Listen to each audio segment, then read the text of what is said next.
C'est une figure bien connue des téléspectateurs lorrains et pas seulement que je reçois aujourd'hui. Elle s'est invitée dans nos salons pendant plus de 40 ans. D'abord speakerine, animatrice, puis journaliste. Elle était l'égérie du groupe RTL, passant par toutes ses antennes. Une femme brillante, pétillante, bienveillante. C'est un destin lorrain.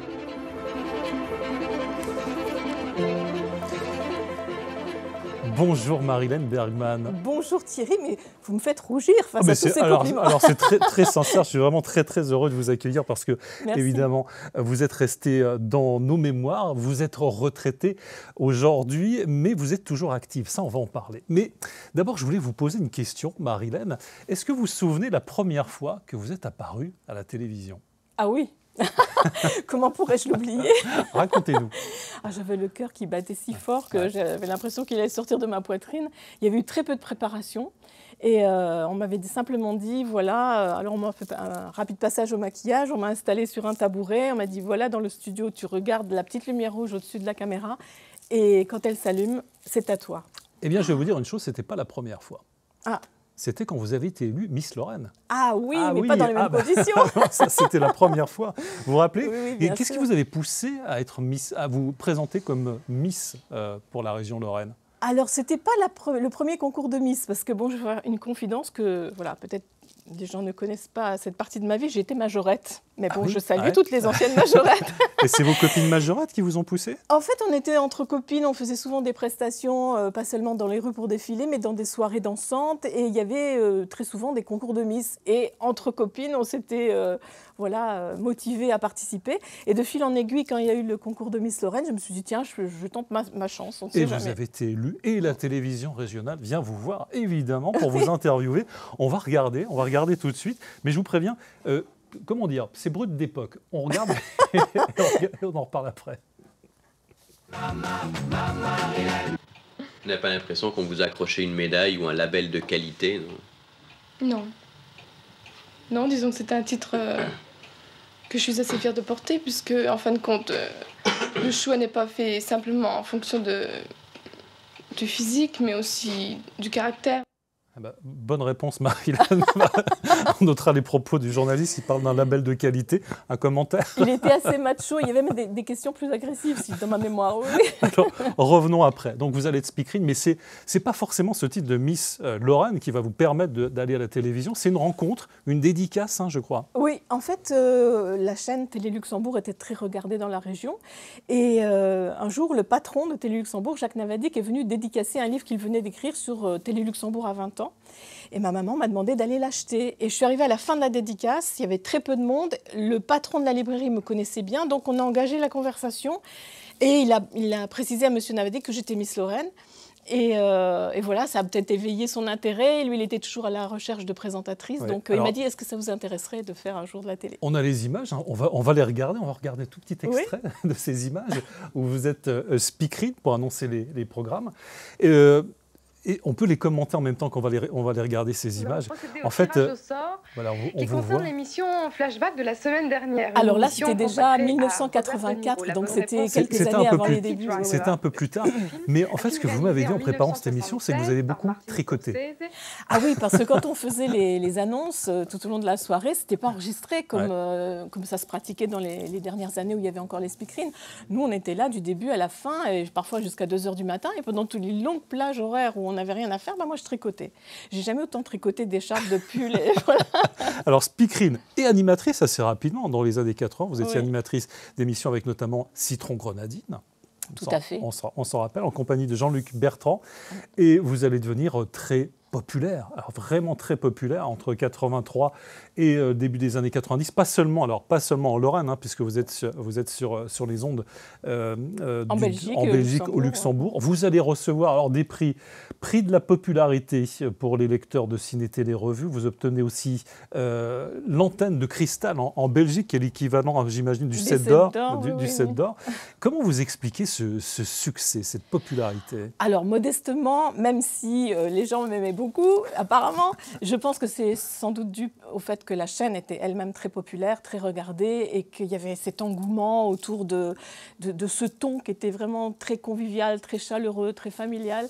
Et on faisait partie de la famille. Et bon, j'ai eu la chance d'être plébiscitée plusieurs fois par les téléspectateurs. Et pourtant, Marilyn, au départ, votre rêve, c'était pas faire de la télévision.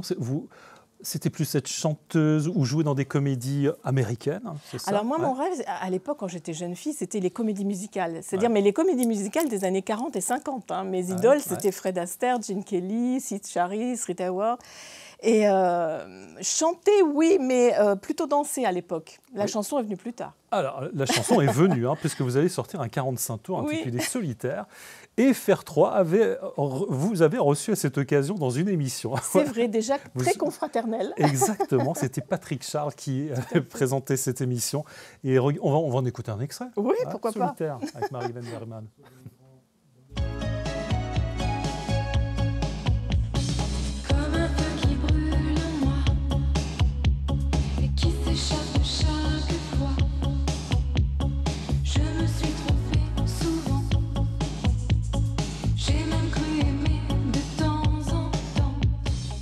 Et je précise que Solitaire a connu une deuxième jeunesse. L'an dernier, ce titre est devenu accessible sur les plateformes. Oui, sur toutes les plateformes numériques avec un remix. Oui. Revenons à la suite de votre carrière. Speakerine, animatrice, chanteuse, on vient de le voir, et journaliste. Vous allez ensuite incarner le journal télévisé d'RTL. Oui. Comment s'est passée cette transition? On sait que ce n'est pas facile dans ce milieu, clairement. Ah non, ce n'est pas facile. Et c'était un défi monumental que j'ai relevé, vraiment la boule au ventre. Mais c'est un nouveau directeur de l'information qui est arrivé sur la chaîne et qui voulait créer un journal qui soit en partie magazine, et il voulait une personne qui soit populaire, justement très populaire, pour le présenter. Alors, moi, je n'ai pas fait d'école de journalisme, je l'ai toujours dit en toute modestie, et je le lui ai dit. Il m'a dit non, il n'y a pas de souci, si tu veux travailler, si tu es curieuse, on t'aidera, et ça devrait bien se passer. Et je l'ai fait pendant 5 ans. Oui. Journaliste de plateau, de présentation, mais aussi journaliste sur le terrain. Vous allez aller... Oui, on a fait des éditions spéciales mémorables dans le Golfe, juste après la guerre du Golfe. Ça venait de se terminer. On était avec les militaires sur la base d'Al-Assa en Arabie Saoudite. Et puis, on a fait en URSS à l'époque. C'était avant la chute du mur. Et on dormait chez l'habitant. On était dans la région interdite de Perm, dans l'Oural, et aussi aux États-Unis pour l'élection présidentielle, pour le marathon de New York. Voilà, on a fait beaucoup de choses très intenses. Incroyable. Miss, speakerine, animatrice, journaliste. Long CV. Écrivaine et peintre, mais ça, on en parlera dans un instant. Oui. Mais le cinéma, il vous a jamais tendu la main, ou au moins Alors, j'en ai beaucoup rêvé, petite, et déjà avec les comédies musicales, mais pas que. Et puis par la suite aussi. Mais aujourd'hui, avec le recul, je réalise que je n'étais pas faite pour ça. Et pourtant, vous aviez eu une proposition. Alors, ce n'est pas une légende. Oui. Santa Barbara, alors cette série culte des années 80. Vous avez fait, la productrice, vous avez fait une proposition pour être guest dans cette série. Oui. C'était le hasard. J'étais là-bas pour un reportage photo me concernant, avec le magazine Ciné Télé Revue. Et le rédacteur en chef devait faire l'interview de la productrice de Santa Barbara. Donc j'étais dans le bureau où il les accueillait, et elle me regardait souvent pendant l'interview, et à la fin elle est venue vers moi, elle m'a dit en anglais You are very glamorous, you should be in my show, think about it. Et moi je souris poliment, je me suis dit c'est un compliment, et l'attaché de presse est venu me voir après en me disant mais on ne plaisante pas ici aux États-Unis, quand elle vous a dit ça, c'est une proposition ferme. Mais et vous avez dit non? Le rédacteur en chef de Ciné Télé Revue m'a dit tu veux rester, on annule ton billet d'avion. J'ai dit non, j'ai trop peur. Vous avez préféré la Lorraine? Oui, je suis rentrée en Lorraine et j'étais beaucoup trop timide pour rester là-bas toute seule à Los Angeles, avec un avenir incertain, il faut le dire, parce que c'est un rôle d'invité simplement. Donc, 2019, vous décidez, Marilyn, de prendre votre retraite, de quitter les écrans. C'était difficile? Pas du tout. Je l'attendais avec impatience, et je pensais même pouvoir partir 2 ans plus tôt. Mais j'ai dû faire 2 années de plus. Et j'avais besoin de prendre du recul parce que, voilà, c'est un beau parcours. On voit le côté strass et paillettes, sourire, etc. Mais surtout, à partir du moment où j'ai fait l'info, j'ai quand même fait 29 ans d'information. Et surtout, le journal, là, c'était très stressant.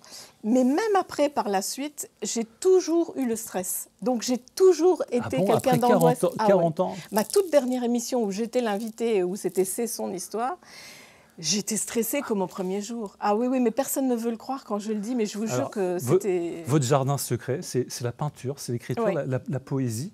Vous présentez vos toiles dans de nombreuses expositions et vous avez aussi écrit un roman. Alors pour enfants, ça c'était en 2011, qui s'appelait Crayon à roulette. Ça c'était... Non, ça c'était l'éditeur. C'était l'éditeur, Ouais. mais un premier ouvrage pour les enfants. C'était Le cœur n'a pas d'âge. Et vous venez de publier, en cette fin d'année 2024, un livre alors, mariant les poèmes, les toiles, sous le titre d'Émotion, paru chez Andersen.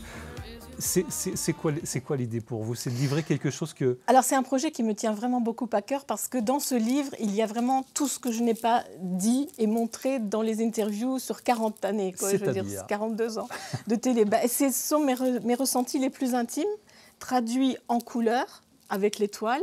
Et j'ai toujours eu l'habitude d'associer un texte au tableau.